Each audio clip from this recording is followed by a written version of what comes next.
మీ business ఏదైనా మీ ఊర్లో promotion చేయాలంటే అది సుమన్ టీవీతోనే సాధ్యం. ఇప్పుడే సంప్రదించండి. డయేరియాని అరికట్టలేని దద్దమ్మ ప్రభుత్వంగా చంద్రబాబు ప్రభుత్వం తయారైపోయింది. గత నెల రోజులుగా అంటే ఈ ప్రభుత్వం అధికారంలోకి వచ్చినప్పటి నుండి అన్ని జిల్లాలలో అన్ని ప్రాంతాల్లో రోజు రోజుకు డయేరియా వ్యాధి అంటే వాంతులు విరేచనాలు అతిసార వ్యాధి విజృంభిస్తూ ఉంది. ఆసుపత్రుల్లో మంచాలన్నీ కిటకిటలాడిపోతున్నాయి. ఎన్టీఆర్ జిల్లా జగ్గయ్యపేటలో ఈ యొక్క అతిసార వ్యాధితో 4 చనిపోయారు. కాకినాడ జిల్లా సామర్లకోట మండలం జొన్నదొడ్డి గ్రామంలో 1 మరణించారు. పల్నాడు జిల్లా పిడుగురాళ్లలో 60 మంది ఆసుపత్రి పాలయ్యారు. కడప జిల్లా కాజీపేట మండలం మిడితూరు గ్రామంలో 20 మంది ఆసుపత్రి పాలయ్యారు. సునీల్ అనే ఒక ఇంటర్ పాస్ అయిన విద్యార్థి డయేరియాతో చనిపోయాడు. ఇవి కొన్ని ఎగ్జాంపుల్స్ మాత్రమే, కానీ రాష్ట్ర వ్యాప్తంగా డయేరియా వికటాటహాసం చేస్తూ ఉంది. నెల రోజులైంది. దీనికి కారణం పారిశుద్ధ్య లోపం, త్రాగునీరు కలుషితం. మొత్తం రాష్ట్ర వ్యాప్తంగా పారిశుద్ధ్యం పడకేసింది.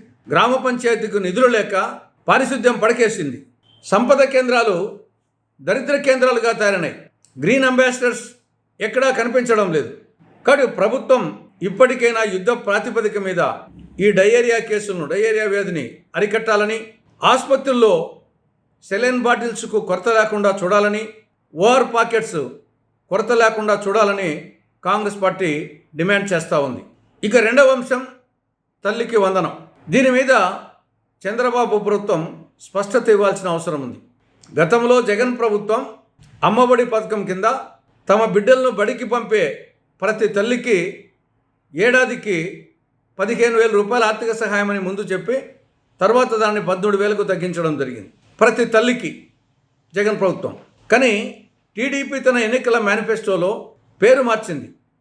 అమ్మఒడి బదులు తల్లి వందనం ఓకే. కానీ అదే సమయంలో ఏం చెప్పింది?